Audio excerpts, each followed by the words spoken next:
Shalom, selamat pagi saudara-saudara orang-orang pilihan Tuhan. Hari ini kita bersyukur masih diberi kesempatan oleh Tuhan untuk hidup dan disediakan berkat, baik berkat rohani dan berkat jasmani hari ini Minggu 25 Juni 2023. Mari kita terima renungan hari ini yang berjudul Pelajaran Penting. Kita akan membaca 2 ayat dalam Lukas pasal 16 ayat 10 dan Kolose 1 ayat 10. Lukas 16 ayat 10 demikian bunyinya. Barang siapa setia dalam perkara-perkara kecil, ia setia juga dalam perkara-perkara besar. Dan barang siapa tidak benar dalam perkara-perkara kecil, ia tidak benar juga dalam perkara-perkara besar. Kolose pasal 1 ayat 10 demikian bunyinya. Sehingga hidupmu layak di hadapannya, serta berkenan kepadanya dalam segala hal, dan kamu memberi buah dalam segala pekerjaan yang baik, dan bertumbuh dalam pengetahuan yang benar tentang Allah. Saudara-saudara, ada seorang anak laki-laki Indian. Karena ia ingin menjadi orang yang hebat, maka ia diajari oleh pemimpin sukunya bagaimana cara memancing dan berburu dengan menggunakan busur dan panah. Beberapa waktu kemudian, anak laki-laki tersebut dinyatakan lulus untuk tahap pertama. Kini ia menghadapi tahap yang baru, di mana ia harus membuat sendiri busur dan anak panahnya. Pekerjaan itu tidaklah mudah, karena membutuhkan kesabaran serta keahlian khusus. Yang paling sulit baginya adalah memilih kayu yang tepat karena kualitas busur yang akan dibuatnya sangat ditentukan oleh jenis kayu yang digunakan. Hari itu adalah hari yang sudah ditetapkan untuk memilih kayu. Sebelum anak laki-laki itu berangkat ke hutan, ayahnya menyampaikan 2 pesan penting. Yang pertama, jangan pernah memikirkan apalagi kembali kepada pohon yang sudah kau lewati. Kedua, pilihan yang sudah dibuat tidak boleh dirubah. Anak itu pun berangkat ke hutan ketika matahari baru terbit di ufuk timur.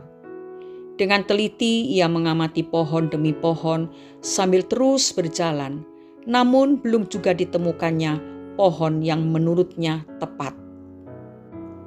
Oleh karena ia hampir menjelajahi seluruh hutan dan kini tinggal sedikit pohon yang tersisa, maka ia pun memutuskan untuk memilih pohon yang menurutnya baik. Ditebangnyalah pohon tersebut, lalu dibawanya pulang.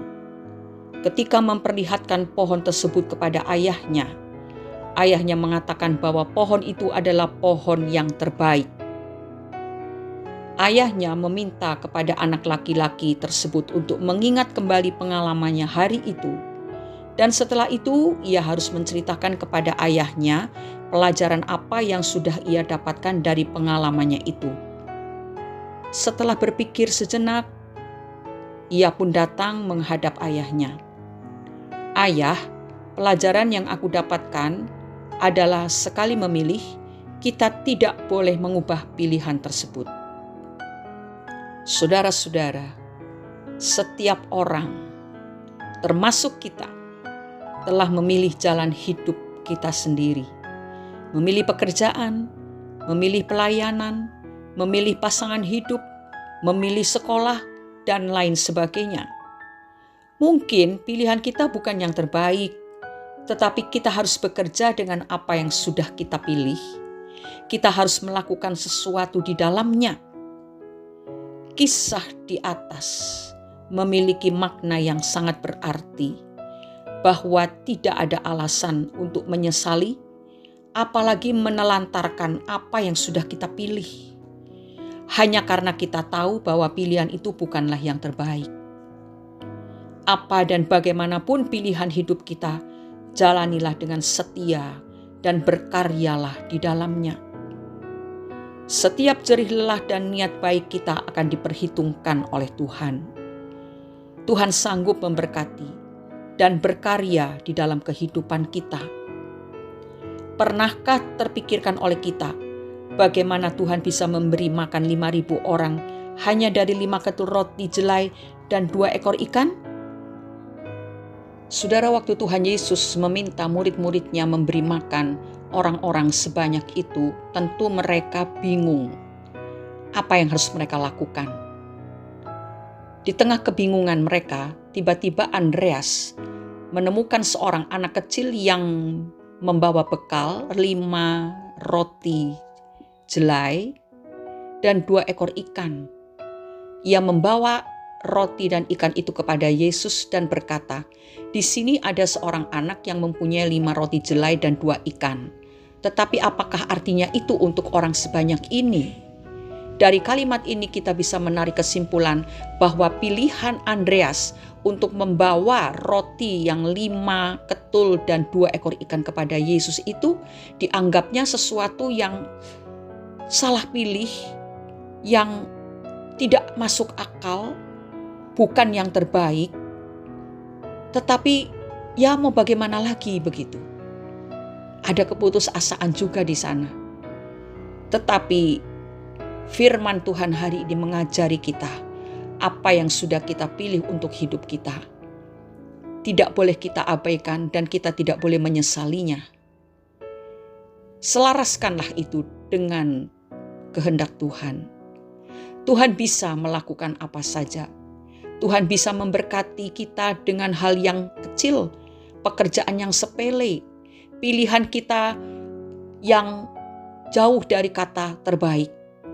Tetapi kalau apa yang sudah kita pilih itu kita kerjakan dengan penuh kepercayaan kepada Tuhan, dengan ketekunan dan dengan ucapan syukur, maka seperti 5 roti jelai dan 2 ikan milik anak kecil itu bisa mengenyangkan ribuan bahkan belasan ribu orang. Kenapa? Karena hal-hal yang sepele itu diserahkan kepada Yesus, lalu kita mengucap syukur. Lihat, Yesus mengucap syukur kepada Bapa di sorga. Begitu juga apa yang kita miliki, pekerjaan apa yang sedang kita geluti, pilihan apa yang sedang kita kerjakan dan sebagainya, yang kita anggap tidak ada artinya, sepele. Apa ya berhasil? Jangan-jangan tidak berhasil, jangan-jangan mandek dan sebagainya. Serahkan itu ke tangan Tuhan dan ucapkanlah syukur terus. Lalu mulai kerjakan dengan iman. Waktu Yesus selesai mengucap syukur, rotinya masih 5 ketul, ikannya masih 2 ekor. Lalu oleh Tuhan Yesus dipecah-pecah roti itu, dibagi-bagikan kepada murid-murid. Demikian juga ikan-ikannya. Lalu murid-murid memecah-mecahnya kembali, memberikan kepada orang-orang yang banyak itu, dan orang-orang itu juga memberikan kepada orang-orang di sebelahnya, terus seperti itu. Akhirnya keseluruhan orang yang ada saat itu dikenyangkan. Hanya lewat 5 roti dan 2 ikan, tetapi yang diserahkan kepada Yesus, lalu Yesus mengucap syukur, lalu mulai mengerjakannya dengan sukacita, dengan kepercayaan penuh kepada kuasa Allah. Itulah rahasianya. Karena itu saudara, seperti apapun hidup saudara sekarang ini, pelayanan saudara mulai mungkin kecil, di desa yang kecil, jemaatnya kecil, tidak ada artinya. Itu pilihan yang terbaik, yang tidak boleh disesali, tidak boleh diabaikan, apalagi ditinggalkan. Bekerjalah dengan Yesus, bergandengan tangan dengan Yesus, bekerja sama dengan Yesus, ucapkan syukur dalam segala hal. Maka kita melihat ada mujizat yang luar biasa yang Tuhan kerjakan dalam hidup kita. Mari kita berdoa.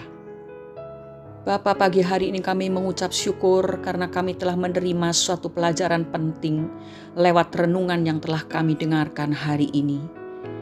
Bapa, tolonglah kami. Dalam keterbatasan kami banyak hal telah kami pilih, tetapi seringkali kami menyesalinya, sehingga kami malas mengerjakannya karena merasa tidak tepat, dan tidak akan menghasilkan hasil yang baik. Tetapi lewat renungan hari ini kami mau belajar untuk menyerahkan apa saja yang telah kami pilih di dalam tangan Tuhan, lalu kami mengucap syukur. Dan kami mempercayakan seluruh hidup kami dan segala aktivitas kami ke dalam tangan Tuhan. Maka kami yakin Engkau melakukan hal-hal yang besar. Engkau melakukan mujizat-mujizat, keajaiban yang tidak pernah terpikirkan. Terima kasih Bapa di surga, dalam nama Tuhan Yesus Kristus kami sudah berdoa dan mengucap syukur. Haleluya, amin. Jangan pernah menyesali apa yang telah kita pilih, tetapi kerjakanlah itu dengan mengucap syukur dan bergandengan tangan dengan Tuhan. Setialah, tekunlah. Tuhan memberkati kita semua. Amin.